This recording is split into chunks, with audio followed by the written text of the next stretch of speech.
હાસીન ફરફોલો પડી ગયા અહીં તો એવું કઈ નથી કે અમારે એકલાને જ ખાવા બનાવ્યા છે મસ્ત આલુ પરોઠા બનાવ્યા છે ભાગી ગયા છે બહાર અને હિતેશ અને નિત્યમ 10:30 વાગે જાગ્યા. હવે નાહી ધોઈ હિતેશ ફ્રી થઈ ગયા છે, તૈયાર થઈ ગયા છે અને નિત્યમને જે નાહવાનું બાકી છે.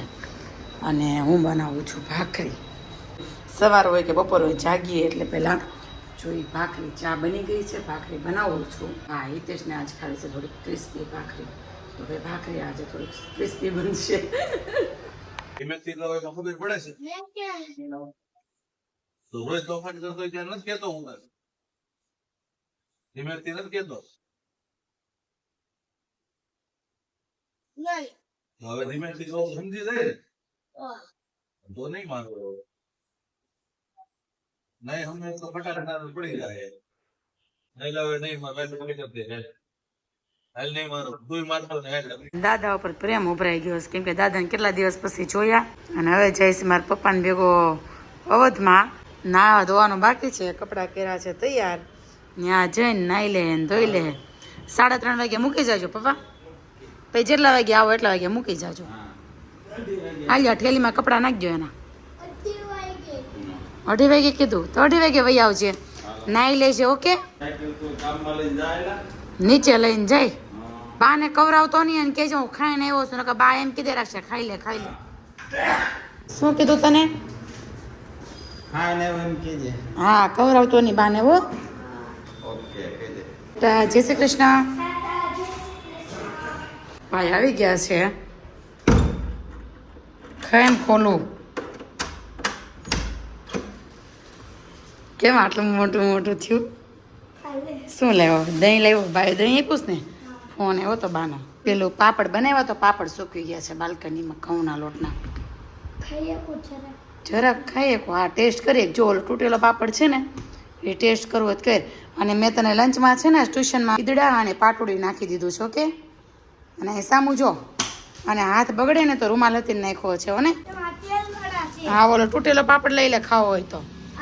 હા, લઈ લે. બસ ચાલ ઊભો થઈ જા. તો એ સામે રેખા માસીએ છે ને ઘઉંના લોટના પાપડ બનાવ્યા છે.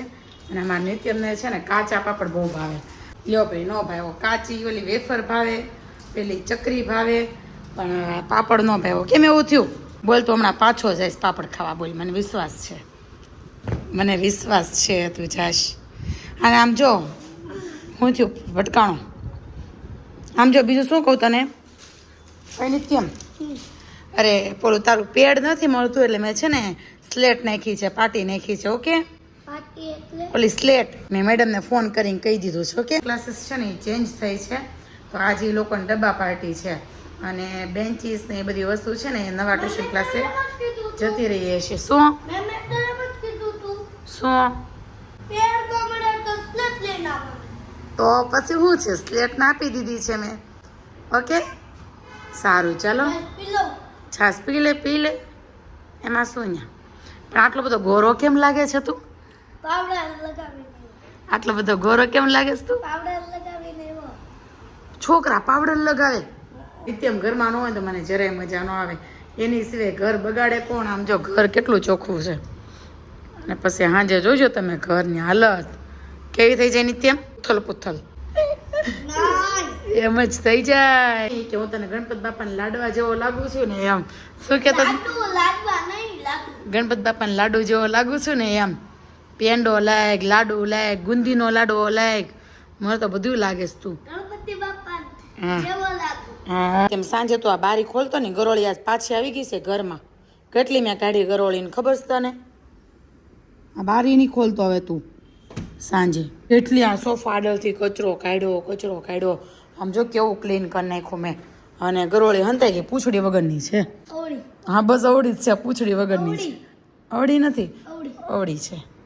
પૂંછડી વગરની. પૂંછડી કપાઈ ગયેલી છે કે ખબર નહીં ક્યાં ગઈ હોય.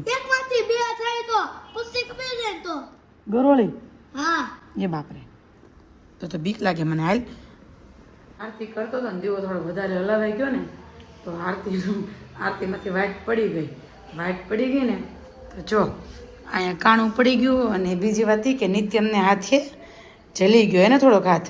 શું થયું? લાલ લાલ થઈ ગયું. રોયો કેમ નહીં? આટલામાં કોણ રોવે? તો મને આટલી બધી વાર પછી કેમ કીધું તે કે મમ્મી મને હાથ જલી ગયો એમ? હે છો દીવો જલાઈ લીધો, હાથ ઉપર વાટ પડી હશે, થોડોક હાથ બળતો હશે. મને કીધું નહીં, બળી ગયો. કાં આ છે બતાય હાથ તારો બળતું નથી. અહીંયા હાસીને ફરફોલો પડી ગયા. એ તો હવે એને ખબર નહીં હોય કેમ બળ્યું, મને કીધું નહીં. જોતો જ ખરા, આટલું બધું સ્ટ્રોંગ નહીં રહેવાનું. કહેવાનું મમ્મીને, કીધું કેમ નહીં મને આગળ કે મમ્મી મારા હાથ ઉપર વાટ પડી તો હું જલી ગયો એમ થોડોક. હે બતાવી લે હરખી આંગળી રાખજો. જો ભાઈ આવું કામકાજ છે અમારા નિત્યમનું. અને આ જગ્યાએ કોઈ બીજા છોકરા હોય તો રોઈ રોઈને ઘર ઊંચું લીધું હોય. શું બનાવવાનું છે નિત્યમ? કેમ? જાદુ. એ અરે વાહ, મસ્ત કલર પૂરો હો ભાઈ. આ પ્રતિક મામાએ કાલ બુક મગાવી દીધી ને, બુક છે. અને હું બનાવું છું આલુ પરોઠા. તો ભાઈ બની જાય ને મસાલો પછી તમને બતાવું કે મસાલો બની ગયો છે. આમ અત્યારે જો હજી વઘાર કર્યો છે ને એકદમ સિમ્પલ, સાવ સાદા સોબર. જ્યારે અમે નાના હતા ને, મતલબ કે 10-11માં હું હતી ને, તો આ ટાઈપના પરાઠા બનાવતા હોય. તો ભાઈ બધા વેજીટેબલ્સ પેલા કેટલી ભાતના, પણ આ પરાઠા ખાઓ ને તો એનો ટેસ્ટ એકદમ પેલાની જૂની યાદ અપાવે એમ. એટલી બધી વેરાયટી ન હોય, એટલા બધા કોઈ ઇન્ગ્રીડિયન્ટ્સ ન હોય, પણ તોય બહુ મજા આવે.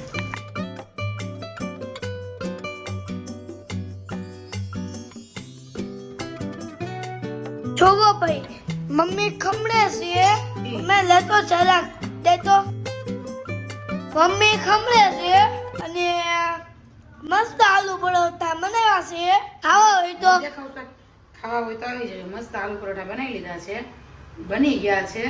અને ખાવા હોય તો આવી જાજો, મસ્ત બન્યા છે. નિત્યમ બધાય આલુ પરોઠા આવી.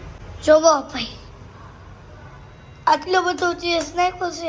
એવું કઈ નથી કે અમારે એકલા જ ખાવા બનાવ્યા છે. એવું કઈ નથી કે અમારે એકલાને જ ખાવા બનાવ્યા છે, પણ અમારે બધાને ખાવા બનાવ્યા છે. હા છે આલુ પરોઠા હે ને અમારા. હા, જુઓ મસ્ત ચીઝથી લબાલબ. પકડી રાખ, પડે નહીં. 8:30 વાગ્યા છે. તો પરોઠા પરોઠા ઓકે ચાલો ભાઈ. પેલા થેપી પરોઠા પરાઠા જ કહેવાય. પરોઠા હા પરાઠું. જો નિત્યમ ખાય છે અને હું ખાઉં છું. અને હરેક મેં છાશ દીધી છે. નિત્યમને દૂધ લેવું છે, દૂધ આપીશ. અને હવે ઓકે તો સારું, ચાલો હવે અમે જમી લઈએ. દોસ્તો, મળીએ કાલના બ્લોગમાં. નેક્સ્ટ બ્લોગમાં મળીએ. જય Shri Krishna, bye bye, good night. જય શ્રી કૃષ્ણ. મળીએ કાલના બ્લોગમાં. આ છે રેડિયમ વાળી